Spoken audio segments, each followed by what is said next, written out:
We're all here to express our anger and to have our voices heard.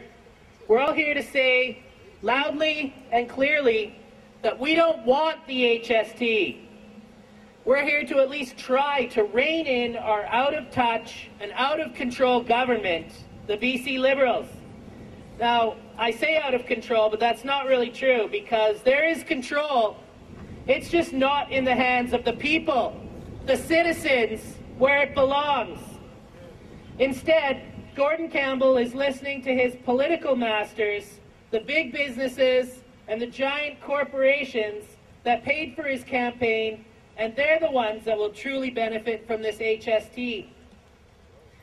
But I believe that there is more to the HST than anybody's talking about. It's not about efficiency or businesses saving money and supposedly passing those savings on to us, which with the GST, I'm sure we all remember, they didn't do that. The HST is about the centralization of power into the federal government. Why has Gordon Campbell and his Liberal team constantly lied to us, constantly spun the truth about the HST? I'll tell you why. It's because they know that if we the people were told the truth, there would be an uprising like what we have right now. There is a sly, concerted effort in almost every country in the world today to centralize power and to centralize government. This HST is a small part of that effort. I'm going to talk about something that probably most people have never heard of. It's called the North American Union. And the HST is a step towards a North American Union. For those who don't know what it is, it's a harmonization and the merging of our great and strong country, Canada, with the USA and Mexico to form some super state to compete with the European Union. It's the constant erosion of our sovereignty, and it must stop. I can see so many programs today issued by our government, by all governments in North America, that merge all sorts of our social services, our police forces, our trade agreements, our economies, and now even our banks are calling for us to merge our currency with the US. Now recently our dollar has hit parity, but before this month, their dollar was crashing. And I don't think we want to hitch our dollar to a failing dollar like America's. Or Mexico. And who is pushing this merger? Are the people telling the government to do this? No!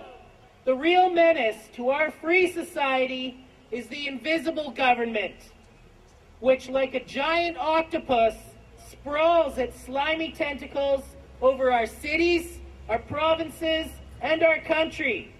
And at the head of this octopus is a small group of banking houses generally referred to as international bankers. This little coterie run our government, all governments, for their own selfish needs.